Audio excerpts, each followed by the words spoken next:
কিরে মা, মন খারাপ? না বাবা। দেখ মা, জীবনের প্রয়োজনে মানুষকে অনেক কিছু করতে হয়। চাওয়া পাওয়া, আশা আকাঙ্ক্ষা, ভালো লাগা, ভালোবাসা, এ ধরনের অনেক কিছুকে না মাটি চাপা দিতে হয়। কোনো বাবা মাই সন্তানের খারাপ চায় না, প্রত্যেকটা বাবা মাই সন্তানের মঙ্গল কামনা করে। আমরাও তোর ভালো চাই। খুব ভালো একটা ছেলের সন্ধান পাইছি। আমি ওই ছেলে আর ছেলের পরিবারের সবার সাথে কথাও বলছি। খুব ভালো ছেলে রে মা। তোর যদি কোনো আপত্তি না থাকে, ছেলে এবং ছেলের পরিবারের সবার সাথে তোদের বিয়ের ব্যাপারে ফাইনালি কথা বলবো। তুমি এখানে আসছো কেন?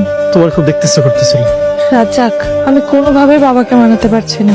চাচা তো আমার একটু সময় দিছে, আমি তো চেষ্টা করতেছি, আমার একটু বিশ্বাস করো। দেখতেছি তোমার চেষ্টা। বলছো অনেক বড় অফিসে কাজ করো, কাজ তো করো একটা বাঁশের দোকানে। তোমাকে আমি আর বিশ্বাস করতে পারছি না। তুমি আমাকে ভুলে যাও। জবা তুমি যাবে, জবা জবা আমার ভুল হয়ে গেছে, জবা জবা জবা জবা জবা তোমার মাফ করে দাও। জবা আমি সত্যি তোমার সাথে থাকতে পারবো না, জবা আমার ভুল হয়ে গেছে, আমার মাফ করে দাও। একবার মাফ করে দাও জবা জবা জবা প্লিজ, তুমি যাও না জবা জবা জবা প্লিজ, আমার মাফ করে দাও জবা। হ্যালো, আসসালামু আলাইকুম। কেমন আছেন বিআই সাহেব? জি আলহামদুলিল্লাহ, আমি ভালো আছি। বিআই সাহেব, ফ্যামিলিগতভাবে একটা সিদ্ধান্ত নিয়েছি।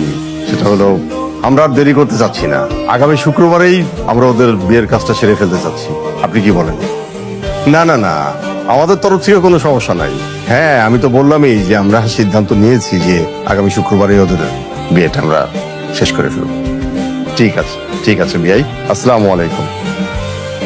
আপনারা দিয়ে সারা দিন আপনি মন খারাপ করে বসে থাকেন।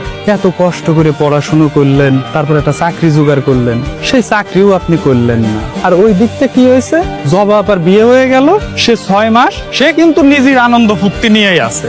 এক জবা আপারে নিয়ে চিন্তা করে থাকলে হবে? রাজাক, ওটা বাসকাট। কে মহাজন? ওই যে রুইসের মাইয়া